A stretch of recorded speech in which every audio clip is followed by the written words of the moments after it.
नमस्कार, उड़ान ऐस अकेडमी की ई-लर्निंग प्लेटफॉर्म में मैं प्रदीप राव आपका स्वागत करता हूं। आज की इस वीडियो में हम देखने वाले हैं भारतीय इतिहास से संबंधित अत्यंत महत्वपूर्ण प्रश्न। आज की इस वीडियो में हम देखेंगे भारतीय इतिहास से संबंधित कैसे प्रश्न जो है मुख्य परीक्षा में पूछे गए हैं, उनका उत्तर लेखन कैसे और किन शब्दों का प्रयोग करते हुए आपको करना होगा। परंतु वीडियो में आगे बढ़ने से पहले मैं आपको बता दूं, उड़ान ऐस अकेडमी के द्वारा नई बैच जो है प्रारंभ की गई है और ये बैच जो है सीजीपीएससी प्री प्लस मेंस और सीजीपीएससी प्री प्लस व्यापम को ध्यान में रखते हुए संचालित की जा रही है। ये बैच जो है इसमें ऑफलाइन और ऑनलाइन दोनों ही आपको प्रोवाइड होगा। ऑनलाइन के साथ साथ इसका रिकॉर्डेड वीडियो भी आपको मिलेगा। इसके अलावा बुक्स, बैग और निःशुल्क जो नोट्स हम प्रोवाइड कराते हैं वो तो मिलेगा ही। तो देखिएगा, अगर आपको बैच ज्वाइन करना है तो ये बैच जो है 4 सितंबर से है। अगर मैं प्री प्लस मेंस की बात करूं, प्री प्लस मेंस बैच की, तो ये जो है हमारे हेड ऑफिस में शाम 5:30 से 8:30 का क्लास होगा और pre plus mains pre plus Vyapam की अगर मैं बैच बोलूं तो ये सिटी प्लाजा ब्रांच में है और इसका टाइमिंग जो है 11 बजे से 2 बजे तक है। तो बढ़ते हैं हमारे प्रश्न श्रृंखला की ओर। पहला प्रश्न क्या लिखा हुआ है, सिंधु सभ्यता का भौगोलिक विस्तार बताएं।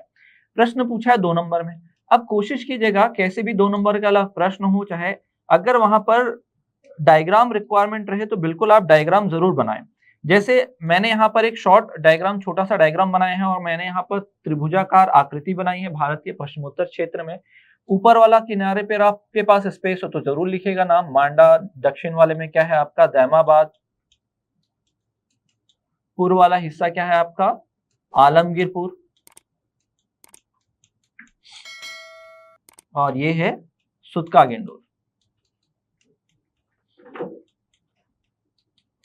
सुतका गेंडोर। अब देखिएगा, अगर मैं बात करूं विस्तार की तो विस्तार जो है भारत के पश्चिमोत्तर क्षेत्र में, वर्तमान के कहा भारत, पाकिस्तान और अफगानिस्तान। ये जरूर लिख सकते हैं। वही अगर मैं बात करूं क्षेत्रफल की, तो क्षेत्रफल जो है लगभग याद रखेगा, लगभग 13 लाख किलोमीटर वर्ग। 13 लाख किलोमीटर वर्ग। वही अगर सीमाओं का निर्धारण अगर पूछा जाए, निर्धारण उत्तर में मांडा, ब्रैकेट में आप लिख सकते हैं कश्मीर, दक्षिण में दैमाबाद, ब्रैकेट में लिख सकते हैं महाराष्ट्र, पूर्व में आलमगीरपुर,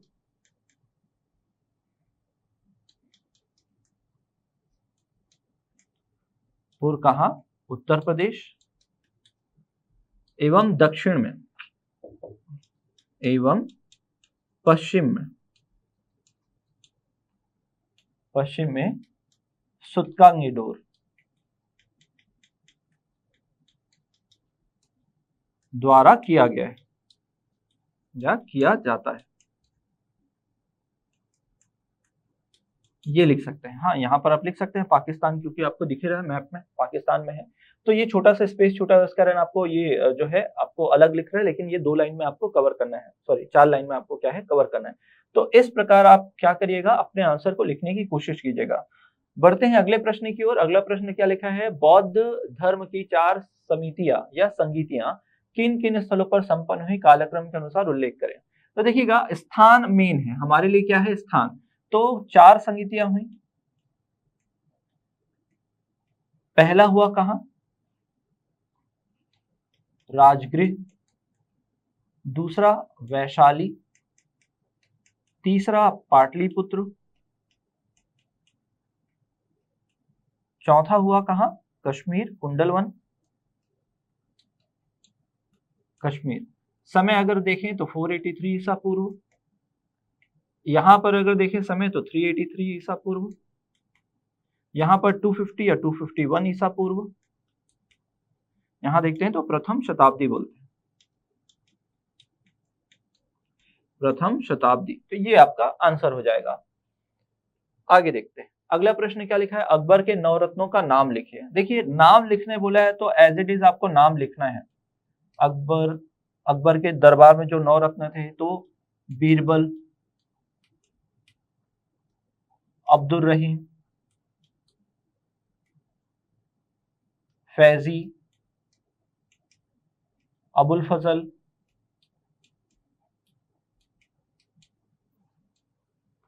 फिर यहां मानसिंह, तानसेन, टोडरमल,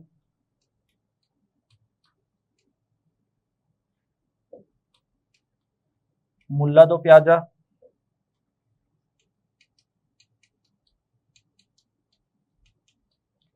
फिर एक और हैं जो इनके रसोइये होते हैं, हकीम उकान, हुमाम भी इन्हें कहा जाता है। तो अगर आप इनका क्षेत्र भी लिखना चाहें तो क्षेत्र लिख सकते हैं, अगर वो ज्यादा नंबर पूछे 4 नंबर तक तब उसको एक्सप्लेन करते हैं, नहीं तो इतना काफी है, इतना ही आपको लिखना होगा। अगला प्रश्न क्या लिखा हुआ है, विजयनगर राज्य के राजवंशों के नाम लिखिए। ये भी 2 अंक में पूछा है। तो आपको पता है विजयनगर राज्य में कितने राजा आते हैं, 4 राजा आते हैं। तो यहाँ पर राजवंशों का नाम लिख सकते हो, संगम, संगम वंश, सालू वंश, तुलु वंश और अराविडु या आरविडु वंश। अब समय अगर आपको याद हो तो ठीक है, नहीं तो आप लिख सकते हो, क्योंकि यहाँ पर केवल क्या डिस्कस करने बोला है, नाम लिखने बोला है। तो अगर आपके पास समय हो तो आप बिल्कुल लिखिएगा, ताकि आपके नंबर जो है बिल्कुल भी ना कटे।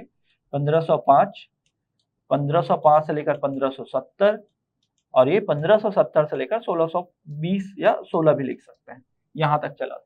संस्थापक का नाम है तो ठीक है, हरिहर बुक्का, यहाँ सालू नरसिंह, यहाँ वीर नरसिंह और यहाँ तिरुमल। हो गया, इतना ही आपको लिखना था, क्योंकि यहाँ पर केवल नाम लिखने बोला था तो आप उसको क्रम से नाम लिख लिए। अगला प्रश्न हमारे सामने है 4 अंकों का, अशोक के अभिलेखों में वर्णित महामात्रों के प्रकार बताइए। देखिए जब अशोक ने नवीन धर्म की स्थापना की थी तो उसके प्रचार प्रसार के लिए उन्होंने महामात्रों की नियुक्ति की। तो आप बताइएगा, आप पूरा इसका कारण बताइएगा कि इनका क्या था रोल। तो आप बताइएगा, इनका उल्लेख जो है 5वें शिलालेख में इनके द्वारा किया गया है। 5वें शिलालेख में इनका क्या किया गया है, उल्लेख किया गया है। इस उल्लेख के बाद आप बताइएगा कि कितने प्रकार के, तो 4 प्रकार के महामात्रों की जानकारी आपको मिलती है। अब चूंकि देखो मैं यहाँ पर आपको शॉर्ट में बताने की कोशिश करूंगा, लेकिन जब आप इसको आंसर लिखेंगे तो ये पूरा का पूरा आप एक्सप्लेन कर पाएंगे। जैसे मैं बात करूं, एक है धम्म महामात्र। धम्म महामात्र, तो धम्म महामात्र जो है इनका कर्तव्य होता था न्याय और दंड व्यवस्था में मानवीयता लाना, लोगों की मदद करना और खासकर जो बंदी गृह में रह रहे लोग हैं उनके परिवार की आर्थिक सहायता करना और पत्र व्यवहार करना परिवार और अपराधियों के बीच में जो बंदी गृह में रह रहे हैं, ये इतना पॉइंट आ जाएगा। फिर रूपाध्यक्ष महामात्र,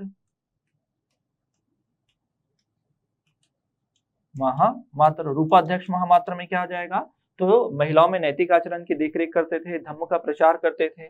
फिर है ब्रजभूमिक, ब्रजभूमिक महामात्र, तो ब्रजभूमिक महामात्र का कर्तव्य होता था पशुपालकों और पशुओं की रक्षा करना, उनका मदद करना। इसके अलावा अगर उनको चिकित्सीय सहायता चाहिए होगी तो वो भी इस प्रकार की मदद कर सकते थे। फिर अंत महामात्र, अंत महामात्र जो है दूरस्थ क्षेत्रों में धम्म का प्रचार प्रसार करने वाले अधिकारी होते थे। तो अगर मैं इसको पूरा लिखने की कोशिश करूं तो कुछ इस प्रकार होगा, अशोक ने धम्म की स्थापना के साथ ही उसके प्रचार प्रसार के लिए कुछ अधिकारियों की नियुक्ति की, जिन्हें महामात्र कहा गया। इनकी नियुक्ति का उल्लेख इनके 5वें शिलालेख में मिलता है, जिसके अनुसार इन्होंने 4 प्रकार के महामात्रों की नियुक्ति का वर्णन किया है, जो निम्न है। वही ये एक्सप्लेन करने के बाद अगर जगह बचा है तो आप लिखें 12वें शिलालेख में स्त्री महामात्र की नियुक्ति का भी उल्लेख मिलता है, स्त्री महामात्र नियुक्ति का भी उल्लेख मिलता है। बढ़ते हैं अगले प्रश्न की ओर। अगला प्रश्न है सरदेशमुखी और चौथ की संक्षिप्त व्याख्या कीजिए। 4 अंक का प्रश्न है, पूछा गया प्रश्न है और आगे आने वाले एग्जाम में मुख्य परीक्षा में वापस से देखा भी जा सकता है। तो आप स्टार्टिंग में बताइएगा, शिवाजी के राजस्व व्यवस्था के अंतर्गत आय के मुख्य साधक जो थे सरदेशमुखी और चौथ थे। वैसे सरदेशमुखी और चौथ के अलावा शिवाजी जो थे भू राजस्व के रूप में जो वसूल करते थे वो 33 से 40% तक का भू राजस्व होता था। इसके अतिरिक्त जो था सरदेशमुखी और चौथ होते थे। सरदेशमुखी वो कर होते थे जो राज्य अपने को किसके अधीन मानता था? मराठा के अधीन मानता था। मतलब पहले स्वतंत्र हुआ करते थे, लेकिन सुरक्षा प्राप्त करने के लिए मराठाओं की अधीनता स्वीकार कर ली थी। तो वैसे राज्य अपने उत्पादन का 10% या 1/10वां हिस्सा किनको देते थे? मराठा शासक को देते थे। इसे ही सरदेशमुखी कहा जाता था और इसे वसूल करने का कार्य देशमुख और देशपांडे नामक अधिकारी करते थे। तो आपको याद रखना, सरदेशमुखी वो एक प्रकार का क्या होता था? सुरक्षा के लिए दिया जाने वाला कर होता था। वे क्षेत्र जो मराठा की अधीनता स्वीकार करते हैं, वे अपनी उत्पादन का या राजस्व का 10वां हिस्सा प्रति वर्ष क्या करते थे? सरदेशमुखी के रूप में मराठा शासक को प्रस्तुत करते थे। वही चौथ की अगर बात करूं कि वे क्षेत्र जो मराठा अधीन स्वीकारता नहीं करते, मराठाओं की अधीनता स्वीकार नहीं करते, स्वतंत्र रूप से रहना चाहते हैं, तो उनको सुरक्षा के बदले मराठों को दिया जाने वाला एक कर होता था जो उनकी उत्पादन का 1/4 या 25% हिस्सा होता था। इसे ही चौथ कहा गया है। तो ये दोनों आप एक्सप्लेन करेंगे तो 2-2 नंबर में आराम से ही कितना हो जाएगा? 4 अंक का हो जाएगा और इसमें आपको पूरा नंबर भी मिल सकता है। अगला प्रश्न है, धन बहिर्गमन सिद्धांत क्या है? 4 अंक में लिखना है। तो आपको बताना है, धन बहिर्गमन सिद्धांत का उल्लेख सर्वप्रथम दादा भाई नौरोजी ने 1867 में लंदन में आयोजित ईस्ट इंडिया एसोसिएशन में अपनी पत्रिका इंग्लैंड डेब्ट टू इंडिया के शीर्षक के साथ प्रस्तुत किया, जिसके अनुसार भारत का वह धन जो जिसका निर्माण कहाँ हो रहा है? भारत में हो रहा है, भारत में आर्थिक क्रियाओं के द्वारा हो रहा है और यह पूरा पलायन किसी राजनीतिक कारण से ब्रिटेन की ओर हो रहा है और जिसका भारतीयों को कोई भी लाभ नहीं मिल रहा। यह धन निष्कासन है। दादा भाई नौरोजी ने इसे बताते हुए इसके 3 चरणों का उल्लेख किया। पहला चरण है वाणिज्यिक चरण, जो 1765 से लेकर 1813 तक रहा। फिर है औद्योगिक पूंजीवाद चरण, जो 1813 से लेकर 1858 तक रहा। फिर उसके बाद औपनिवेशिक पूंजीवाद चरण, ये जो चरण था 1858 से लेकर 1947 तक चला। और ये जो इनका थ्योरी है, ड्रेन ऑफ वेल्थ या धन बहिर्गमन सिद्धांत या धन निष्कासन सिद्धांत, इसका कई अनुभवों ने क्या किया है? समर्थन भी किया है। जैसे मैं बात करूं, रमेश चंद्र दत्त और इसके अलावा रजनी पामदत्त, उन्होंने अपनी पत्रिका इंडिया टुडे में भी इसका उल्लेख किया है। तो आप पहले तो डेफिनेशन बताने की कोशिश करिएगा कि धन बहिर्गमन सिद्धांत है किसी राज्य में किसी औपनिवेशिक द्वारा क्या किया जाना? व्यापार करना और व्यापार द्वारा जितने भी लाभ हैं वो अपने देश किसी राजनीतिक कारण से ले जाना, ये धन बहिर्गमन है। भारत के लिए अगर देखा जाए तो भारत में जो कर रहे थे वो कौन कर रहे थे? ब्रिटिश कर रहे थे। तो अगर मैं इस प्रश्न का उत्तर लिखता तो देखिएगा, ब्रिटिश काल के दौरान भारत में आर्थिक क्रियाओं से उत्पादित या आर्थिक क्रियाओं से अर्जित धन को किसी राजनीतिक कारण के द्वारा ब्रिटेन ले जाना ही धन बहिर्गमन सिद्धांत कहलाता है और इस धन के बदले, धन बाहर जाने के बदले भारतीयों को कोई भी लाभ प्राप्त नहीं होता। इसका सर्वप्रथम उजागर जो है दादा भाई नौरोजी ने 1867 में किया है और इसके 3 चरण बताए हैं। जो मैंने आपको बताया वो लिखेंगे तो आपको पूरे नंबर इसमें मिल जाएंगे। तो शायद बताने की जरूरत नहीं है मुझे उतना ज्यादा। अगला प्रश्न लिखा हुआ है, क्या? वैदिक कालीन साहित्य स्रोतों का उल्लेख कीजिए। देखिए, वैदिक कालीन साहित्य स्रोत जैसे ही आप पढ़ते हैं तो आपको पता चलता है कि 4 प्रकार के वैदिक कालीन स्रोत हैं। आप देखते हैं क्या? ऋग्वेद, सामवेद, यजुर्वेद, अथर्ववेद, ये 4 नाम लिख देते हैं। लेकिन ऐसा नहीं है। वैदिक कालीन जो साहित्य है वो 2 भाग में बंटते हैं। अगर बात करें तो पहला होता है क्या? श्रुति साहित्य और दूसरा होता है क्या? स्मृति साहित्य। श्रुति और स्मृति साहित्य। श्रुति साहित्य का अर्थ ये है कि इसको ऐसा लिखा जाता है कि वे साहित्य जिनकी रचना देवपुरुषों की वाणी को सुनकर की गई है उसे श्रुति कहते हैं, क्योंकि श्रुति का मतलब ही होता है सुनना। इसके अंतर्गत वेद, ब्राह्मण ग्रंथ, अरण्यक एवं उपनिषद शामिल है। वही अगर मैं बात करूं स्मृति साहित्य में, आपको क्या लिखना होगा? वे साहित्य जिनकी रचना देवपुरुषों की वाणी का स्मरण कर किया गया है उन्हें स्मृति साहित्य कहते हैं। इसके अंतर्गत क्या आ जाएंगे? वेदांग, सूत्र, स्मृतियां, पुराण, महाकाव्य, षड दर्शन, ये सब इसके अंतर्गत आ जाएंगे। अब श्रुति साहित्य के मुख्य स्रोत क्या है? आपका वेद है। और स्मृति साहित्य में आप पुराण बोल सकते हो, सूत्र बोल सकते हो। चाहे तो आप इसको एक्सप्लेन कर सकते हो, वेदों में क्या दिया गया है, तो आप इसको एक्सप्लेन करने में वेद को एक लाइन में बताएं, ब्राह्मण ग्रंथ को एक लाइन में बताएं, अरण्यक और उपनिषद को एक लाइन में बताएं, वही वेदांग को बताएं और तब जाकर आपका ये जो प्रश्न होगा इसका आंसर कंप्लीट होगा। तो इस प्रकार आपको क्या करना है, उत्तर लेखन करना है। तो यही आपको बताना था इन सब प्रश्नों में। आशा करता हूँ इस वीडियो से आपको ये समझ में आया होगा कि मेंस में आपको उत्तर लेखन कैसे करना है। ऐसे ही अन्य जानकारियों के साथ मैं आपको अगले वीडियो में मिलूँगा, तब तक के लिए धन्यवाद।